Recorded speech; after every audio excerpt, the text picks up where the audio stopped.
Eh bien, bonjour à tous et merci d'être présents pour cette présentation qui a pour but de vous inciter à devenir une diva de la ligne de commande. Ou si c'est déjà le cas, peut-être de vous donner des clés pour aider d'autres personnes à devenir des divas de la ligne de commande. Alors, pourquoi la ligne de commande ?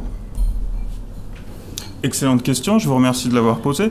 La ligne de commande, apprendre à mieux utiliser la ligne de commande, c'est un investissement à long terme. C'est une technologie qui existe depuis des dizaines d'années et je ne crois pas trop me mouiller en disant que dans 15 ans, 20 ans, 30 ans, on utilisera toujours des lignes de commande. Donc contrairement à la peut-être dernière bibliothèque JavaScript qui n'existera plus dans 2 ans, les quelques minutes que vous passez à mieux utiliser la ligne de commande vous serviront pendant toute votre carrière de développeuse ou de développeur.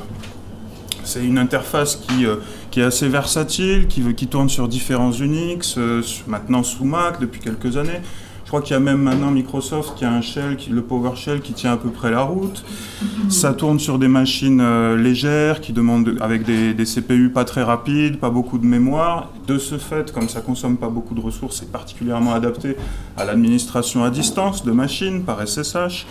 Et puis quand on a une série de commandes qu'on répète, on peut rapidement les coller dans un script et automatiser des tâches répétitives.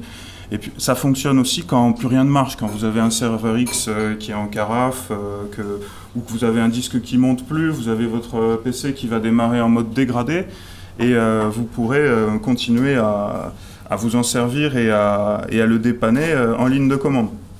Donc voilà, pour toutes ces raisons, on peut avoir envie d'accéder donc au statut de diva de la ligne de commande. Alors, parce que dans l'informatique, on fait souvent des analogies avec les ninjas, les samouraïs, etc.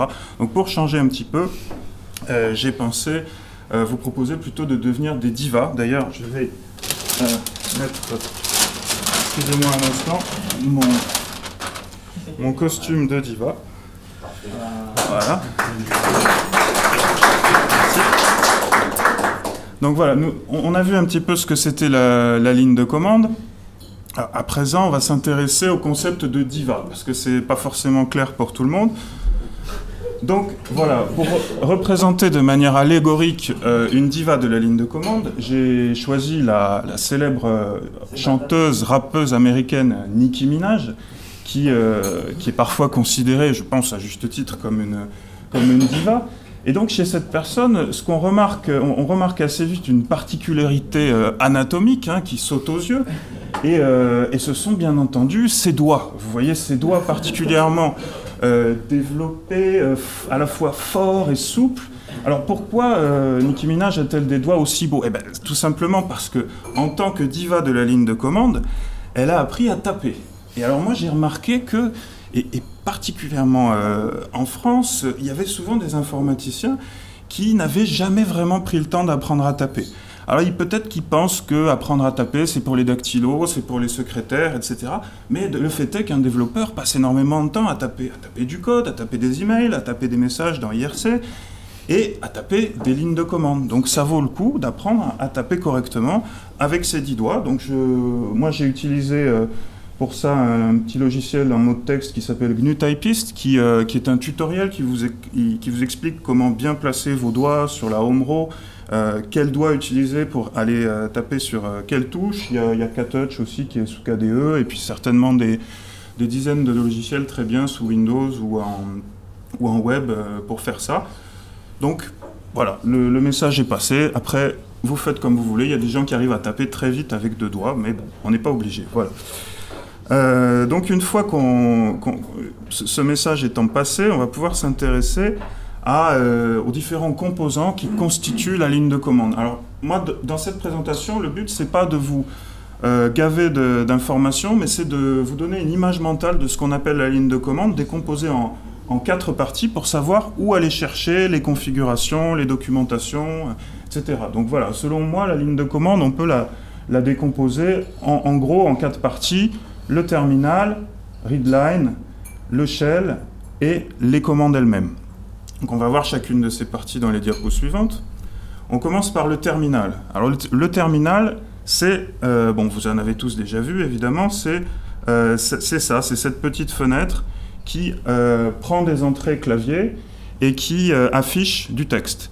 Donc vous allez pouvoir le configurer pour par exemple changer la couleur, la taille des polices et la taille de l'historique, enfin tout ce qui a trait à l'affichage pur. C'est au niveau du terminal que ça se configure. Il existe différents terminaux. Là, moi, je crois que j'utilise GNOME Terminal. Il y a le terminal de Mac. Voilà, donc c'est vraiment la fenêtre. C'est le plus haut niveau de la pyramide, si je puis dire. Ensuite, on a Readline. Alors, Readline, ça sert à éditer la ligne proprement dite, à faire de l'édition sur la ligne de commande. Donc là, je peux vous donner un petit exemple. Vous voyez, je tape une commande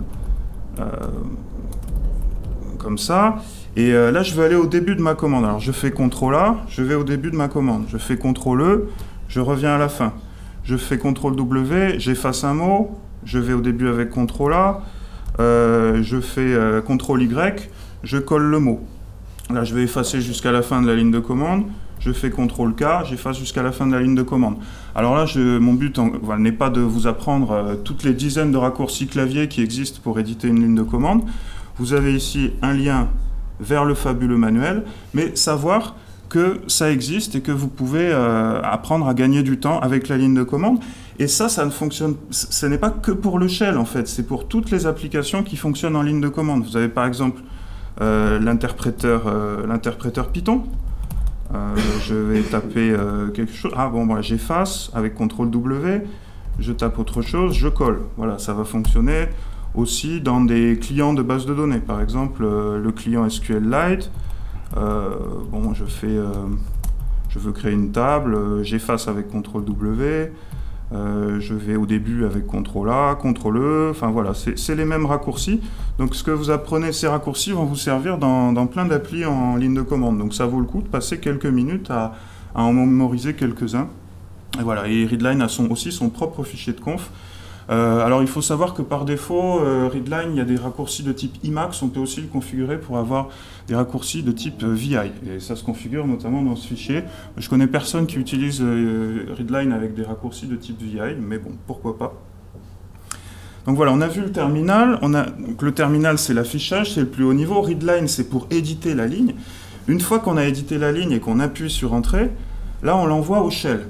Alors le shell, lui, il prend cette ligne de commande, il la découpe en petits morceaux, il fait des remplacements. Alors quand on utilise les wildcards, par exemple, étoiles et points d'interrogation, alors je crois que j'avais préparé une petite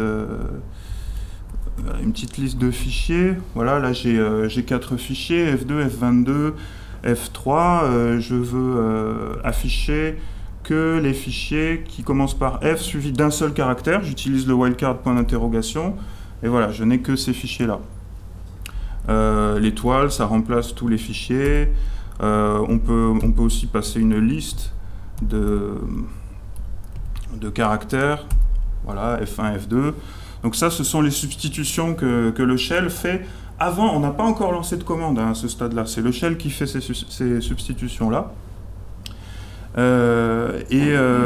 Alors voilà, donc le shell, je ne vais pas m'étendre sur les redirections, les pipes et tout, parce qu'en général on voit ça en cours, ça tout le monde connaît. Quelque chose que j'ai remarqué que tout le monde ne connaît pas, c'est le job control. Alors ça, si vous ouvrez le man de bash, vous avez une section qui s'appelle job control. Voilà, donc là vous pouvez accéder à la doc sur le job control. Là j'ai lancé le man de bash, je fais CTRL-Z. Il passe en arrière-plan, j'ai à nouveau la main sur mon shell. Je vais regarder ce qui consomme de la ressource sur ma machine, je fais un top, ça passe en avant-plan, je fais CTRL-Z, ça passe en arrière-plan, je veux éditer un fichier, je lance Vim, je commence à taper quelque chose, CTRL-Z, ça passe en arrière-plan, je tape Jobs, et là j'ai la liste de tous les programmes qui sont en pause, en fait, lancés par ce shell, mais en pause. On peut aussi les faire en sorte qu'ils continuent à s'exécuter en arrière-plan, mais bon, ça c'est une utilisation un peu plus avancée, reportez-vous à la doc pour ça. Mais en tout cas, voilà l'idée que quand on a quelque chose, une commande qui occupe le terminal, en fait, on peut utiliser CTRL-Z pour la mettre en arrière-plan, et quand on veut en récupérer une, on a des commandes à base de %, alors là par exemple, %2, et je vais récupérer mon top. Pour 100, je sais plus ce qu'il y avait, pour 101, le man de bash. Voilà, le job control, donc à connaître, assez pratique aussi. Et les fichiers de conf de bash qui sont bash RC, bash profile, sachant qu'ils n'ont pas tout à fait le même rôle, mais là je vous laisse documenter là-dessus. Il y en a un qui est pour les shells de login et un autre qui est pour tous les shells. Donc voilà le shell qui découpe la ligne de commande en composants, fait des substitutions, connecte, et lui va se charger de lancer les commandes proprement dites. Alors là, les commandes proprement dites, il y en a une véritable ménagerie avec des commandes pour gérer les processus, les fichiers, pour faire des éditions sur les fichiers, des recherches, etc. Donc là, je ne vais pas m'étendre sur chacune de ces commandes. Peut-être une mention particulière pour grep, hack et surtout ag. Alors grep, c'est une commande qui permet de...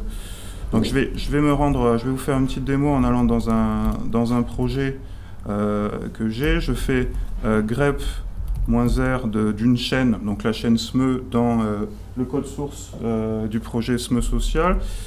Et alors voilà, ça fait des recherches, mais alors ça fait des recherches aussi dans les fichiers binaires, puis ça dans les fichiers CSS, mais moi en fait il n'y avait que les fichiers Python qui m'intéressaient, donc c'est pas très efficace. Au lieu de ça, on peut utiliser AG, lui dire de faire une recherche que dans les fichiers Python, et là c'est beaucoup plus efficace, beaucoup plus rapide. Voilà, une autre commande, donc ouais, AG c'est the silver searcher, quoi. C'est pour ça que AG c'est l'élément argent. Voilà, donc c'est un grep amélioré, écrit en C avec plein d'optimisations pour que ça aille très vite. Et surtout, il est rapide parce qu'il ne va pas chercher dans les fichiers qui ne vous intéressent pas, quoi. Tout ce qui est les fichiers .git, .svn, les fichiers de backup des éditeurs de texte, il les ignore, quoi, par défaut. Après, on peut lui dire d'y aller quand même, mais par défaut, il ne va pas chercher partout. Donc, si vous avez des grosses bases de code à chercher, ça peut être pas mal. Une autre commande sur laquelle je veux dire un mot, parce que moi, pendant quelques années, quand j'ai commencé à étudier la ligne de commande, à l'utiliser, je ne connaissais pas, c'est xargs. Alors xargs, c'est une commande qui prend en entrée une liste de fichiers et qui applique une autre commande à chacun de ces fichiers. Alors c'est peut-être pas très facile à comprendre comme ça, donc disons que là, je vais reprendre ma commande qui faisait une recherche de la chaîne SME, et disons que bon, j'en ai un petit peu marre des vaches, je veux passer aux moutons, donc SME, je veux le remplacer par SBE dans tout mon code. Donc je vais prendre AG, comme ça, lui passer l'option L, qui va lister simplement les fichiers dans lesquels il y a la chaîne que je recherche. Et je vais pouvoir passer ça à xargs et lui dire que sur place, in place, je souhaite substituer SME par SBE, et voilà, toutes les occurrences. Et il manque la commande sed, qui est la commande que je veux faire invoquer par xargs, merci. Et voilà, là, si je fais un git diff, on voit que my SME a été remplacé par my SBE, SME social, SBE social, etc. Donc voilà, alors c'est peut-être pas la meilleure manière de faire des chercher remplacés dans du code, mais en tout cas ça permet d'illustrer l'utilisation de AG et de xargs. Donc voilà, cette présentation touche à sa fin. Moi, ce que j'aimerais que les gens retiennent de cette présentation, c'est qu'apprendre à mieux utiliser la ligne de commande, c'est un investissement sur le long terme, c'est pas du temps perdu, parce que dans 10, 15 ans, 20 ans, vous servirez encore de ce que vous avez appris. Pour aider à naviguer dans les différents composants de la ligne de commande, moi je pense que c'est pas mal d'avoir ce modèle en 4 composants avec le terminal, donc pour tout ce qui est affichage, readline pour ce qui est édition, et qui va marcher pas seulement dans le shell, mais dans d'autres applications en ligne de commande. Bien connaître le shell, qui est en général bash, mais si on peut aussi essayer ZSH, qui est un shell encore plus pratique à utiliser que bash en mode interactif. Et puis enfin, apprendre à utiliser les commandes en regardant les manuels de chaque commande. Et ça, il n'y a pas assez d'une vie probablement pour toutes les connaître, mais enfin, on sait qu'elles sont là et on peut aller chercher la documentation sur celles qui nous intéressent. Ah oui, et puis enfin, bon, voilà, encore une fois, j'en remets une couche. Apprendre à taper, ça n'est pas que pour le secrétaire, c'est aussi pour les divas de la ligne de commande. Et puis, quand on tape avec 2 ou 4 doigts, ce petit chien, il est triste. Alors, apprenez à taper. Voilà, donc si vous avez des questions, des astuces, des conseils pour compléter ce qui a été dit, je vous écoute. Est-ce qu'on peut vraiment être informaticien si on ne sait pas faire de la ligne de commande? Ah, c'est une question philosophique, ça. Pour, ouais. C'est ouvert, je sais pas la réponse. Ouais, moi je crois. Les Sous quel amis système? Les amis 6 Windows, ils ont bien ceci. C'est pas ce que fait les Jésus. Ils n'ont pas de clavier. Ils sont qui sont. J'ouvre un prompt MS. Non. Il y a des gens qui ont Il y en a qui ont un. Ouais. Bon, alors, pour une réponse positive, la question est, est-ce qu'on peut être informaticien sans faire de ligne de commande? Moi, je dirais oui, mais on se prive d'un outil de valeur. Donc, on n'a rien à perdre à apprendre à utiliser la ligne de commande, on a tout à gagner, à mon avis. C'est tout? Bon, merci.